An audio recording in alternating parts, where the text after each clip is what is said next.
Welcome to NASA's Jet Propulsion Laboratory in Southern California. Days ago, NASA's most sophisticated and capable rover to date landed on Mars, the Perseverance rover. Today, we'll see Mars like never before with new photos and videos. Our panel today will help us understand how Perseverance captured what it's like to land on Mars and what the landing site looks like. I'm your host, Raquel Villanueva, and joining us is Matt Wallace, Perseverance Deputy Project Manager, Dave Gruhl, Perseverance Entry, Descent, and Landing Camera Suite Lead, Al Chen, Perseverance Entry, Descent, and Landing Lead, Justin Mackey, Perseverance Imaging Scientist and Instrument Operations Team Chief, Jessica Samuels, Perseverance Surface Mission Manager, Ken Williford, Perseverance Deputy Project Scientist, and to tell us what this all means for NASA and exploration, Thomas Zurbuchen, Associate Administrator for NASA's Science Mission Directorate. We will take questions during this briefing. If you're a member of the media on the phone lines, press *1 to be put in the queue. If you're on social media, use the hashtag #CountdownToMars. Now, to get us started is JPL Director Mike Watkins. Now, I will step aside for him to give his opening remarks.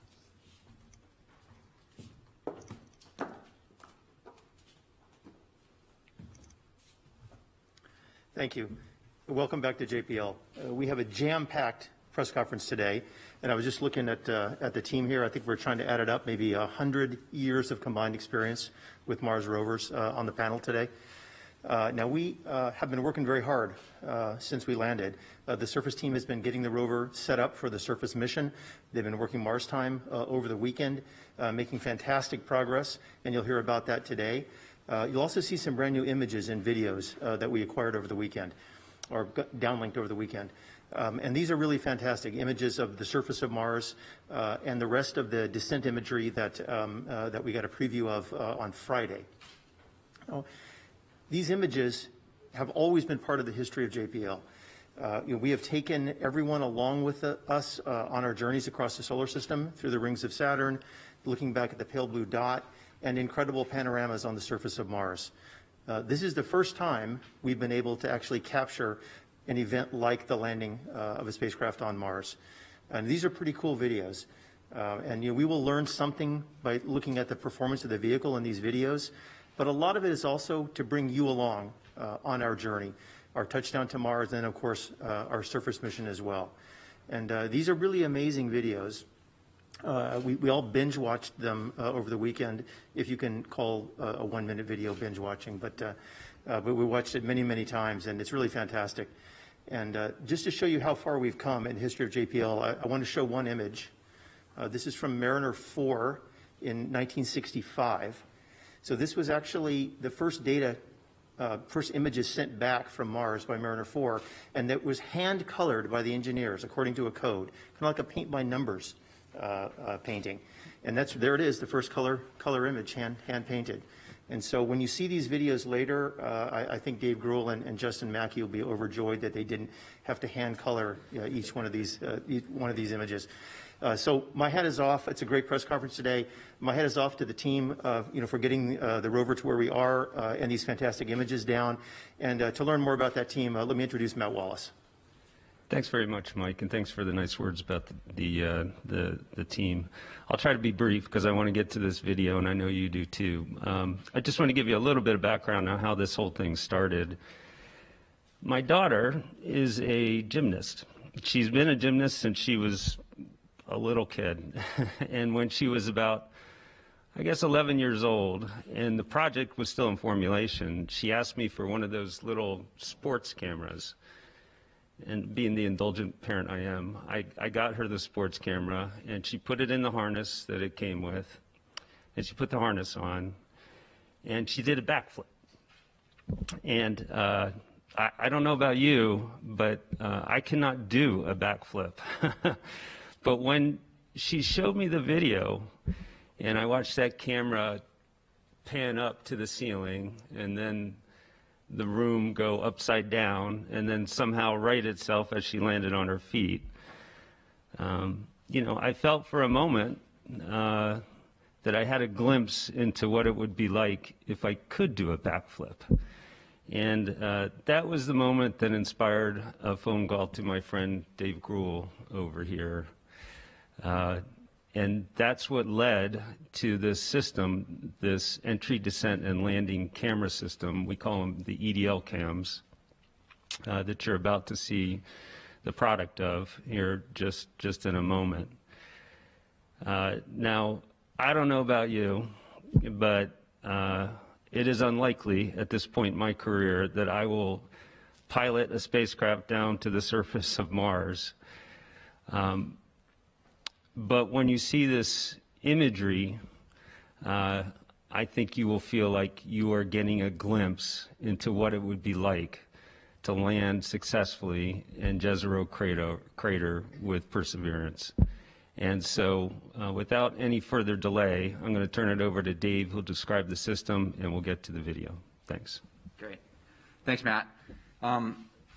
The idea of adding a ruggedized commercial off-the-shelf hardware onto a flagship spacecraft to do a nice-to-have function proved to be quite an interesting challenge that Matt handed over to us. Along the way, we encountered one, maybe two people who were a little bit skeptical of what we were trying to do. But thankfully, we had the full support of project leadership, all the individuals directly supporting the 2020 mission were super excited to help, and in the end, we were able to actually make it happen. Our EDL CAM team were guided by two requirements, if you will. The first one was that the entry, descent, and landing system, camera system, must do no harm to the flight vehicle. And that's especially important during EDL. This was our one critical requirement, and as you all saw last Thursday, that requirement was met. The second item is not so much of a requirement as it is a mantra, if you will. We get what we get, and we don't get upset. We wanted our EDL cam system to get onto the vehicle and return amazing imagery of the vehicle landing in Jezero crater on Mars. Like every other element on the Mars 2020 spacecraft, individuals worked really hard and went above and beyond to make sure that their piece of the spacecraft did what it was supposed to do and would be successful. But in the end, we knew that our entry, descent, and landing camera system, the mission could still be 100% successful if our camera system didn't work. And if we could even get just one image or one piece of information back during EDL, that we shouldn't get upset and we should be excited. So as you probably realize after last Friday's press conference, the EDL cam system successfully captured some amazing imagery of the vehicle's descent and landing on the surface of Mars. We collected a little over 30 gigabytes of information and over 23,000 images of the vehicle descending down to the surface of Mars. As a quick introduction, if I could have the first graphic, a reminder for some of you exactly what are the sensors that we included in the entry, descent, and landing camera system. There are 3 cameras that are located on the top of the vehicle on the back shell. Those cameras actually capture high rate, 75 frames a second, imagery of the parachute inflating in the Martian atmosphere. Now, one of the cameras stopped operating coincident with the mortar fire when the parachute was deployed, and that's to be expected. It is a very high dynamic environment, but luckily the other 2 cameras continued to operate as expected and captured some amazing footage of the parachutes inflating in that Martian atmosphere. We put one camera on the bottom of the descent stage. That camera looked down on the rover as we lowered the rover on the bridles. The mobility system latched into position, and then the vehicle touched down onto the surface of Mars. We also installed 2 cameras onto the rover, one on the top of the vehicle looking up on the descent stage so the rover could actually see the descent stage, lower it down to the surface, and then ideally fly off into the distance after it had delivered Perseverance safely onto the surface. And then we also put a camera on the bottom of the rover, which actually looked down on the surface of Mars once the heat shield was dropped away and that camera continued to capture imagery until the vehicle touched down on the surface of Mars. And then we also put a microphone on the port side of the rover. Now, unfortunately, I do have to say that we did not collect any audio during EDL, but please stay tuned a little bit later in this press conference because we do have some exciting information about the EDL cam microphone. So now the reaction to the EDL cam videos has been absolutely amazing around JPL, and we are super excited to actually share with all of you video imagery of Perseverance landing on the surface of Mars. Please roll the video. Starting the straighten up and fly right maneuver, where the spacecraft will jettison the entry balance masses in preparation for parachute deploy and to roll over to give the radar a better look at the ground. Alpha indicates chute deploy. The navigation has confirmed that the parachute has deployed, and we are seeing significant deceleration in the velocity. Our current velocity is 440 meters per second at an altitude of about 12 kilometers from the surface of Mars. Heat shield set. Perseverance is now slowed to subsonic speeds, and the heat shield has been separated. This allows both the radar and the cameras to get their first look at the surface. Current velocity is 145 meters per second at an altitude of about 9.5 kilometers above the surface.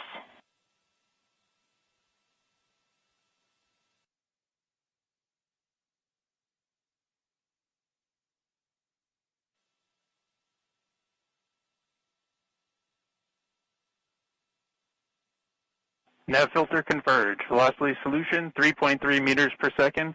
Altitude 7.4 kilometers. Now has radar lock on the ground. Current velocity is about 100 meters per second, 6.6 kilometers above the surface of Mars. Perseverance is continuing to descend on the parachute. We are coming up on the initialization of terrain relative navigation and subsequently the priming of the landing engines. Our current velocity is about 90 meters per second at an altitude of 4.2 kilometers. LVS valid. We have confirmation that the lander vision system has produced a valid solution and part of terrain relative navigation. Priming. TBA is nominal. We have priming of the landing engines.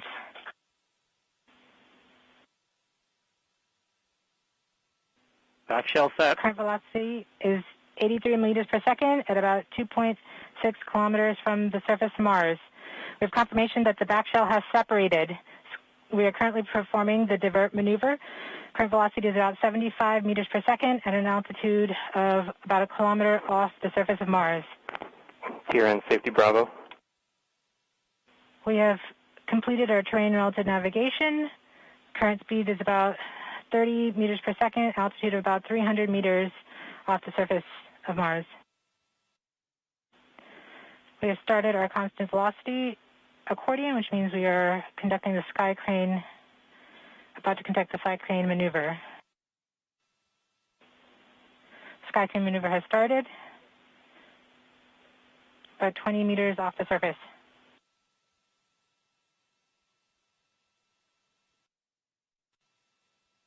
We're getting signals from MRO. Tango Delta. Touchdown confirmed. Perseverance safely on the surface of Mars, ready to begin seeking the sands of past life.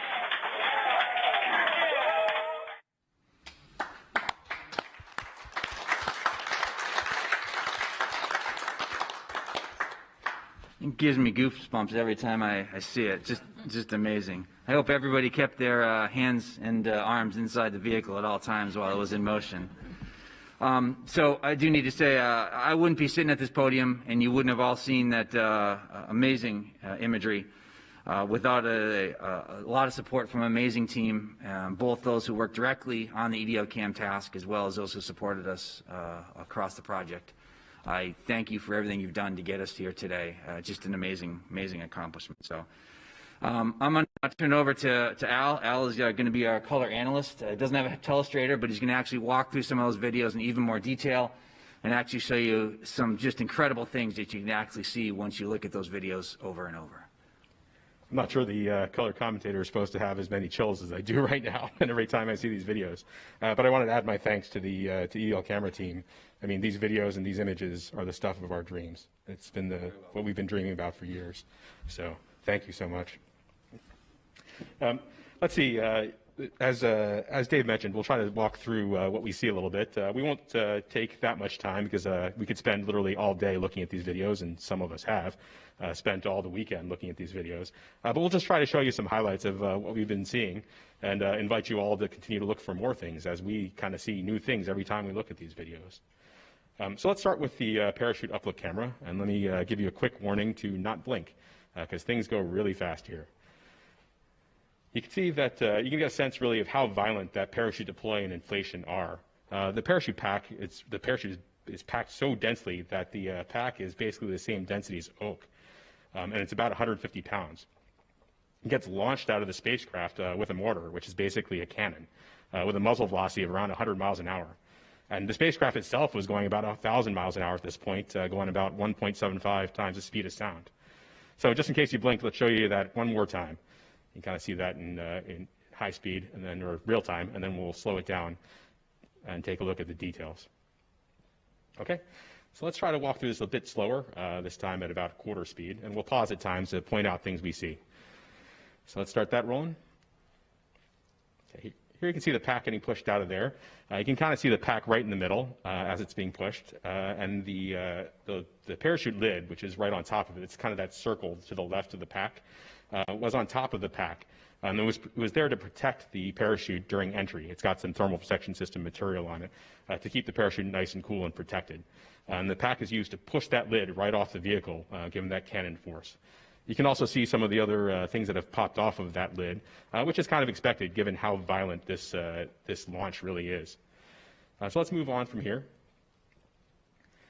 So we keep going out here. You can see the pack reach what we call line stretch. So that's as far as it's going to go. It's where the parachute's going to start inflating. That's about 150 feet behind the spacecraft, and it got there in just under 1 second. So this pack is really moving. That's pretty much, as the parachute starts to come out, you can see the pack is rotated about 90 degrees. That's pretty common. We've seen that in some of our testing here on Earth at high altitude as well. So let's keep going and take a look at the inflation. So that inflation really looks textbook. It's nice and symmetric. The parachute opens in only about 7/10 of a second, again, really fast. There's no evidence of tangling of the lines, which is great.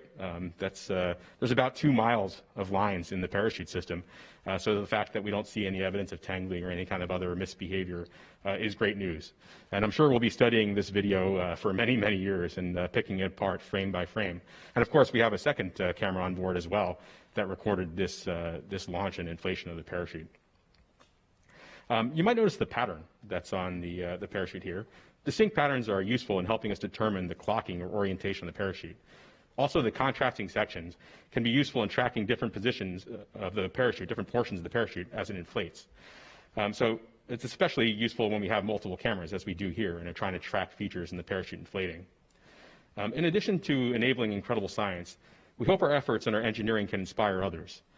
Sometimes we leave messages in our work for others to find for that purpose. So we invite you all to give it a shot and show your work. Let's move on to the Rover download camera and take a look at that in a little bit more detail. So if we start that up, you can see the heat shield falling away very nicely and symmetrically. Pausing here, we can take a look at what we see on the heat shield. First, we see the medley components on the heat shield. You can see the electronics box and the gold wires that lead to all the various sensors that measure the aerodynamics and heating during the entry portion of flight.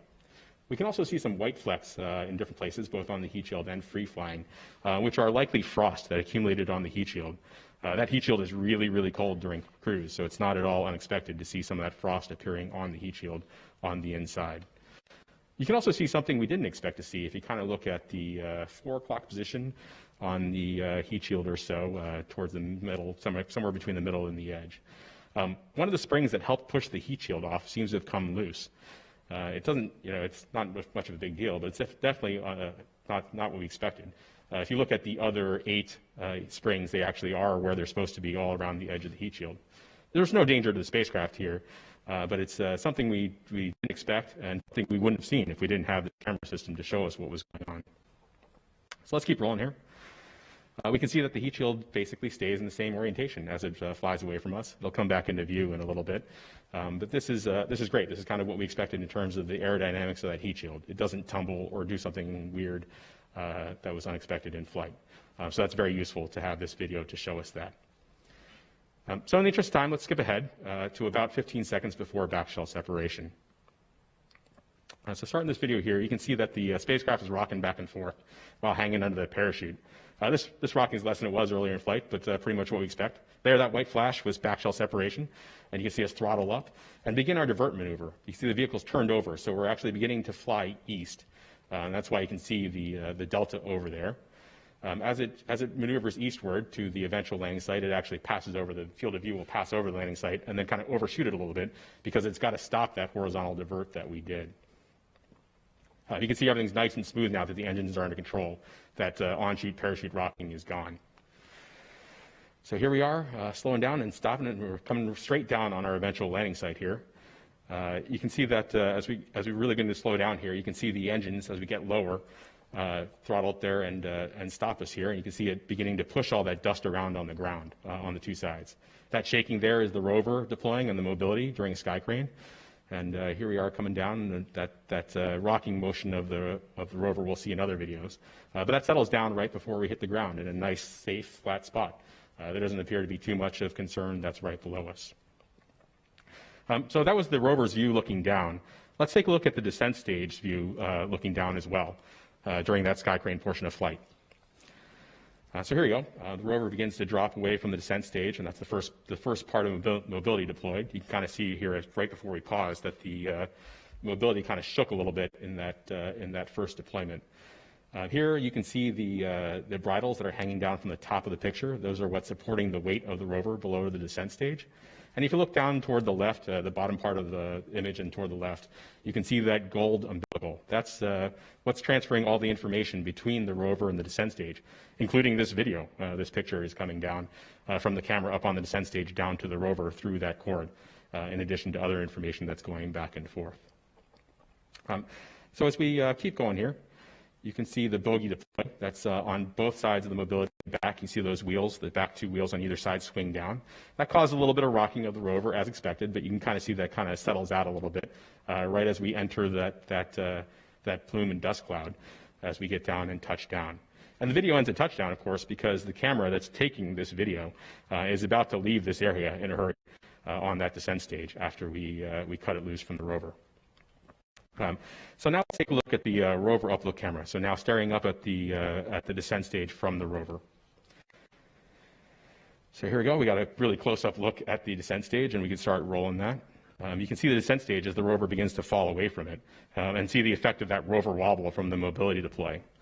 So pausing here, the first thing that most people will probably notice is that there's no plumes or no visible smoke or anything else coming out of the rockets at the corner of the descent stage. That's expected. Hydrazine isn't a combustion reaction when we burn it. The exhaust products are nitrogen and hydrogen, which are clear. So we expect the plumes to be clear. That's what we see in tests here on Earth as well. So I can promise you those engines are on, though. One thing you can see in the Earth testing we do is that the thrust chambers of those engines get kind of hot and glow pink.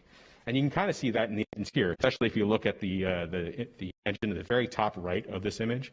If you look closely right above the engine bell there on the thrust chamber, you can see little streaks of pink on there. And that's what's happening. As the engines have been on for a long time, they get really hot. And that heat shows up there in those pink stripes that we see. So take a look at that closely when you get a chance to look at the image in some detail. As with the previous videos, you can see the bridles that are supporting the weight of the rover there at the bottom now of this image, and that umbilical, again, transferring data back and forth between the descent stage and the rover. So let's keep going a little bit more. You'll see the image begin to wobble a little bit here. I can promise it's not the descent stage wobbling, it's actually that rover tipping back and forth a little bit as we saw as the mobility deploys, both the first initial mobility deploy and then the bogies deploying. As we near touchdown, let's slow it down a bit and proceed in slow-mo here. So now we're watching about quarter speed. Things are getting pretty dusty here as we get down toward the bottom. Take a look here at the bottom left of this picture. You'll see actually the instant that we cut the descent stage away. And you'll see those rattles begin to get retracted up toward that descent stage as they're pulled up. And this is as planned.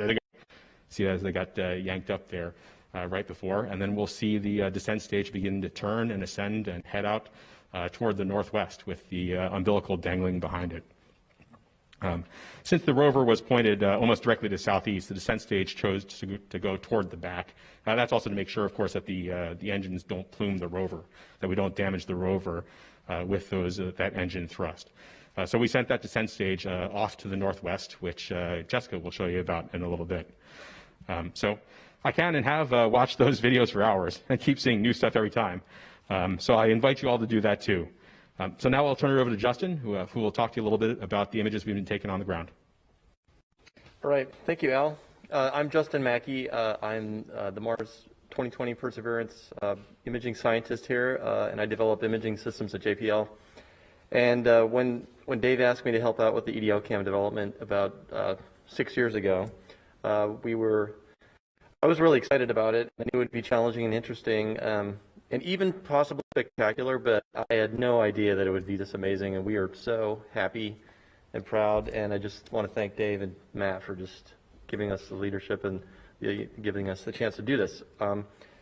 Like Matt and Dave and Jennifer and Rick and others on the project, I've actually worked on all 5 of the NASA rover missions, and as part of my job, I review images from Mars like every day. That's what I do. And when I saw these images come down, I have to say, I was truly amazed. And I know it's been a tough year for everybody, and we're hoping that maybe these images will, help brighten people's day. Your smartphones and make them your screen backgrounds and things. I'm just really happy that it all worked out. So now we're on Mars, and I'm going to talk a little bit about what we've been doing over the weekend.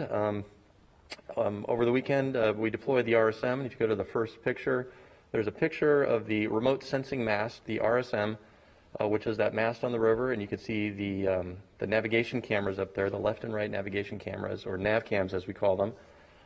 This is another new imaging system that we've developed here specifically for the 2020 mission. These cameras represent a pretty significant advancement over previous imaging systems that we've flown. These are 20 megapixel color cameras with very high resolution and wide angle lenses that we use to basically map out the surface as the rover drives, and then we use these images to do planning and things. And so the first thing we did after we deployed the mast is we started imaging the surface. So the next slide shows one of our first images from the cameras. This image is actually in low resolution mode, so it's 1/4 of the full resolution of the camera. So it's been shrunk down, but you can see right there the vista that we're seeing. This is the rover, obviously on Mars, and you can see some of the material that landed on the deck. But everything looks in good shape, and so we're using these images to inspect not only the vehicle but the surface around us. The next slide shows the view down towards the surface. You can see the wheels there. This is the same surface you just saw in the EDL cam videos. You can see some of the scouring that the rocket plumes did for us, clean it off, make it nice and clean so we can take pictures of it and dust it off for us. The next slide shows a view looking out towards the south, and this just an amazing scene here. This is it. This is Mars. We're here in our place that we're going to be exploring over the next months and coming years. And it's just really exciting to see, these scenes look familiar to us. They look Earth-like in a sense. You see the mountains back there and the rocks and things. It's just, it really is the surface of an alien world, and we just arrived. You can also see some more scouring there over on the right. The next image looks over towards the west. You can see the delta out there in the horizon, and again, more scouring from the rocket plumes. And then we take all of these images and we stitch them together into panoramas, and so that the next frame shows the full panorama from the nav cam stitched together. We're still working out with calibration and things, so this is approximate color, but it just gives you a feel for the vista here that our new environment that we're going to explore, and we're hoping everyone will join us in seeing these images. Today we're going to be releasing a whole slew of raw images. It's been a fire hose of data, basically. We have thousands of images already from the EDL cameras, nav cams. You've seen the HAZ cams. And so we will be putting those out on the website today for people to download and process yourself, or just look at the great pictures, find your favorite picture, and make it your screen background. And then the last image that I just wanted to point out is the first image, one of the first images from the Mastcam Z camera. This is another next generation imaging system on the rover. Jim Bell's the PI. I'm the deputy PI for this, working with our industry partners, MS Cubed, down in San Diego. This is just a fantastic imaging system. This is a preview of things to come. This system has a zoom lens on it. That's what the Z stands for. And we are going to get incredibly high resolution photos from this imaging system. I just wanted to point out a few things in this picture.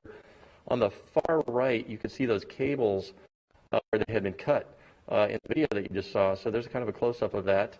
And then just in the middle, to the left of that black instrument, that's the Rover upload camera. That's the camera that actually took the video of the sky crane as we were coming down.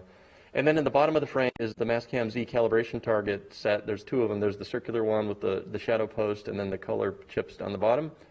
There's another cal target in the back. That's the SuperCam instrument with our partners from Los Alamos and in France. We're going to be commissioning SuperCam over the next few days. And then finally, just as a teaser, I'll point out that there is a little antenna there to the right on that box, the center right. That is the helicopter antenna. That's the helicopter base station location. And preview of things to come. We're excited about that as well. So with that, I'm going to turn it over to Jessica to talk about latest status. All right. Thank you, Justin. I know you can attest firsthand to being in the control room and the excitement that everybody has been experiencing, seeing all these images from the surface. And as they come down, we're immediately sharing them, and everybody clapping and smiles all around. So, great camera suite. So I am happy to report that Perseverance is healthy and continuing with activities as we have been planning them over the first few sols on the surface. To date, which is really only just 3 sols of activities and one more, and coming up later this afternoon, we've executed 5,000 commands. So lots of instructions to the vehicle for her to perform, and having everything come back exactly how we've been wanting it to with respect to our health checkouts and our instrument checkouts. So things have been going well. A couple key highlights. So we have fired and released our launch lock restraints to allow mechanisms to be deployed.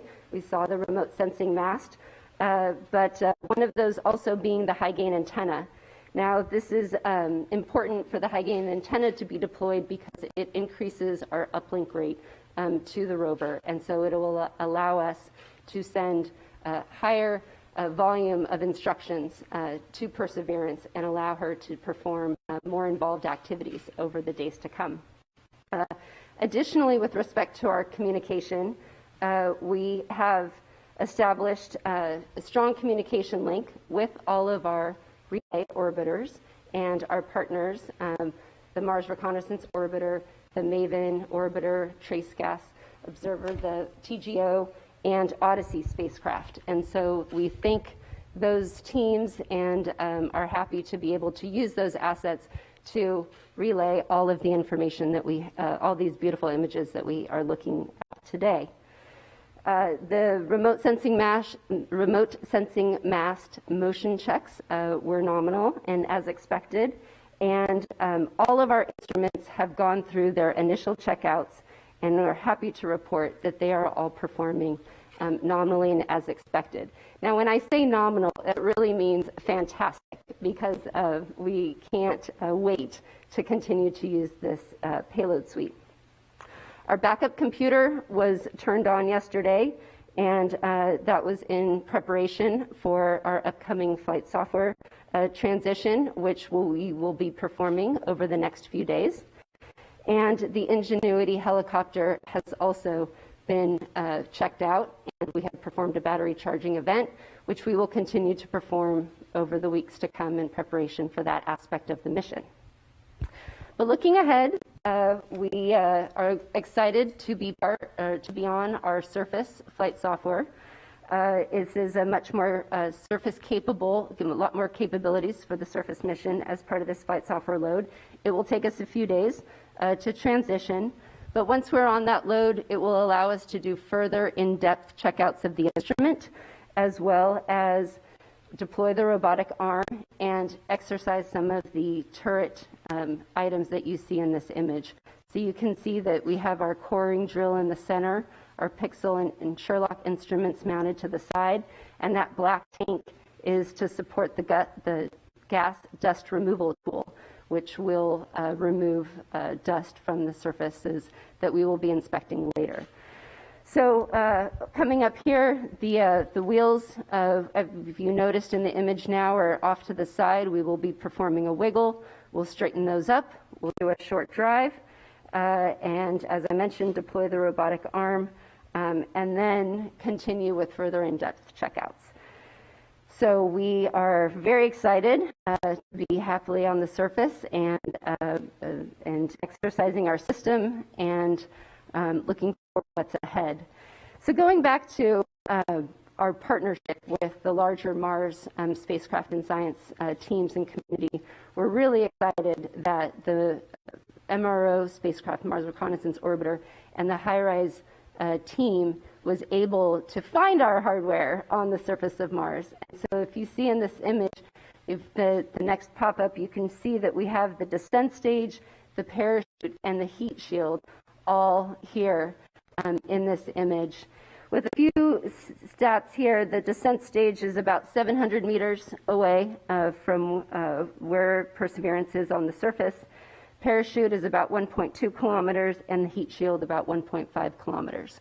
And so it's very exciting that we can see all these different components now that we've landed on the surface. And as a special treat, the HiRISE image was able to actually acquire the entry, descent, and landing event from their perspective, and we can never have enough images of this activity, and so this is a fantastic view. But I'm going to send it back to Dave here. He, as part of this suite, we have one more surprise, or one more gift, I'll say, that we've been able to receive from this package. Over to you, Dave. Thanks, Jessica. So I think we probably have overloaded your visual sense for a little bit, but we're going to do something a little bit different, and I'm going to have some fun here for a second, too. So I'm going to get rid of this.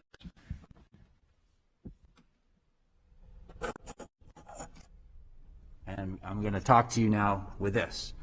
This is the microphone that was part of the EDO camera system. When the EDO cam system was first envisioned, it was set up as just a bunch of cameras to capture some amazing imagery on the surface of Mars.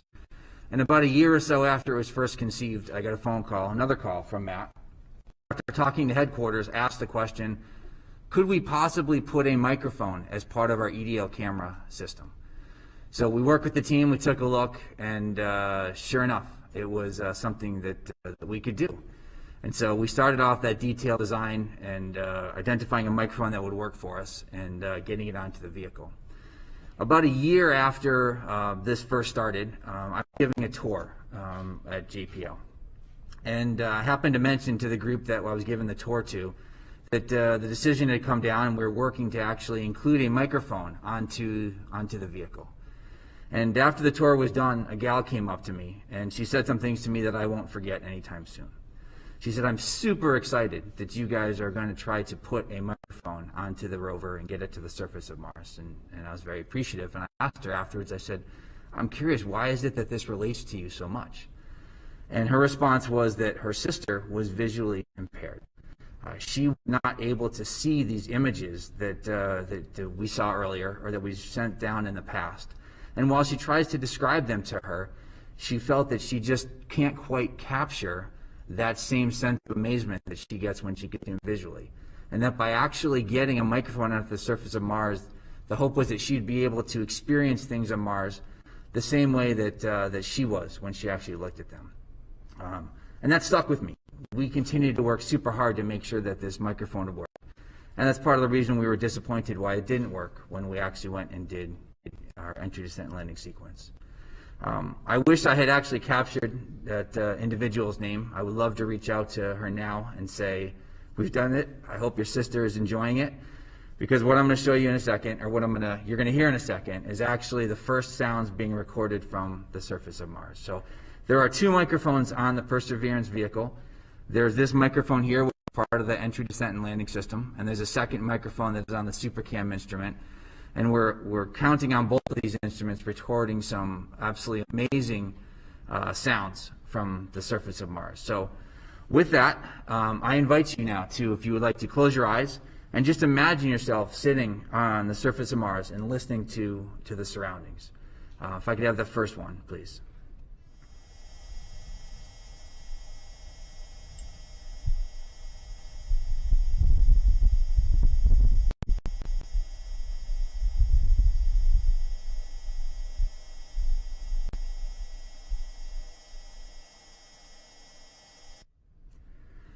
So that gentle whirl that happens in the background, that is a noise made by the rover.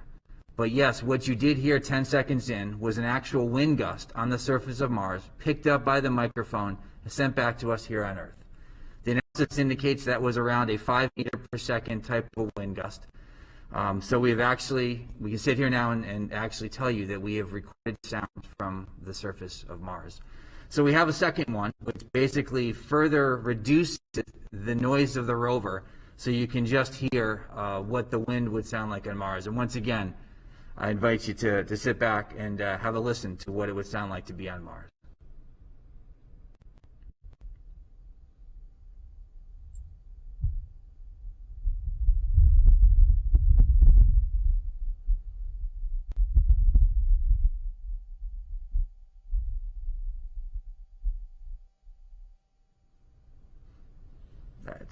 It's cool. It's really neat, overwhelming, if you will. I can't remember what I was going to go and say next. So looking forward to doing some amazing things with the microphones going forward. We need to work with the ops team. There's some great science that they're looking to do. We're hopeful that we continue to use these microphones, both the SuperCam microphone and the EDLCam microphone, to capture sounds, perhaps the rocks interacting with the surface. SuperCam is going to use theirs to get some great data of them zapping rocks. So as you've heard and will continue to hear, we're just beginning to do amazing things on the surface of Mars. And now Ken is going to talk to you a little bit about the science that we've done to date and what they're looking forward to doing as we continue to move forward.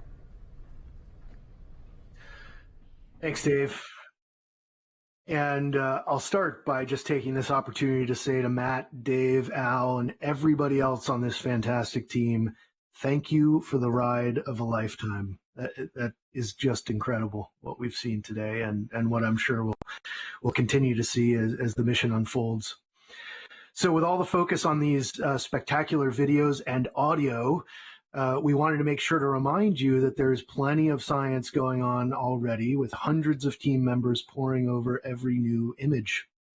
So if we can get the first of those images, as you'll see in this NavCam frame, we start with what may seem like very basic observations: light rocks, dark rocks, holy rocks. That's holy with an E. We use these very generic terms at this early stage until we have more data that allow us to test our hypotheses and make more confident interpretations. Follow along with the mission, and you'll see that this is a theme.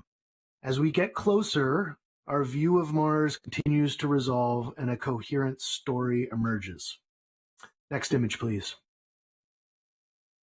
Finally, I just want to briefly point out that we are finding real science value in these EDLCam videos.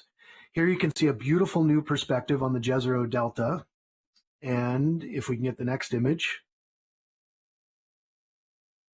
also a new perspective on some of the beautiful stratigraphy around our landing site, which is up near on the far right side of this image. So now to put all of this in context for us, I'll hand it over to Dr. Thomas Zurbuchen. Well, what we've seen here today is really nothing short of amazing. You know, and perhaps you've had moments like this before. Some of you have told me that I was too young to remember, but they had a moment like that, for example, when they observed the first landing on the moon. They had moments like that where it felt that we took a big leap, not just in this case because of at JPL or at NASA, but a big leap as humanity. Of course, it's a leap that was enabled by work over decades, and on this mission for close to a decade. So what's possible today, or what feels possible, is different even than yesterday. It's how it feels to make history, and that's how I feel today. I'm so moved by this. Wow. The video of Perseverance descent and landing, and the amazing panorama, and the first wide landscape shot of Jezero Crater seen with human eyes, and the first Martian sounds are the closest you can get to landing on Mars without putting on a pressure suit. That video, I believe, should become mandatory viewing for young people who not only want to explore other worlds and build spacecraft to take them there, but also want to be part of diverse teams achieving all the audacious goals of our future. At the center of that is a team, and I'll ask for the next image. You should know, I met this team. I see me there in a dark suit next to Dr. Laurie Glaze, the Planetary Division Director, and Al, he just talked to you, is on his knee in there, and he entered the Descent and Landing team, and we met him just hours before that historic landing. And I love this picture because, of course, the event today demonstrates that the human aspect of exploration. And that is, of course, every reason for what we can do at NASA, and also why we do things. The video and audio and images here provided to us are from the surface of Mars, and sometimes we forget if we look at that. Well, a robot shouldn't get all the fun. We want to make sure that all of us on Earth see and feel what it's like to be on Mars and explore other worlds. I'm so excited for the more than 1 million students who joined the Mars Student Challenge, and the many more across the world will be inspired by these images released today and even yesterday. Their journey is also just the beginning. Just imagine Perseverance sitting on a hill, recording the next Martian landing with a cargo that is basically a rocket, and then the first from another world with samples bound for Earth that are collected by Perseverance now in the near future. Imagine follow the entry, descent, and landing of the first human crew on the planetary surface sometimes in the future. These future historic events, which I'm confident will happen, will be enabled by women and men working in diverse teams. Imagine the goals we can achieve together. So what is possible? Sometimes to address that question, it's good to look back and think where we've come from, just like my friend Mike did earlier. We've been on a journey, both as a human race for quite a while now, and I don't want to show this next image of Sojourner, of the Pathfinder mission, which was designed for 7 sols or Martian days or so, maybe 30, ultimately lasted for 85 Earth days in 1997. I remember that really distinct.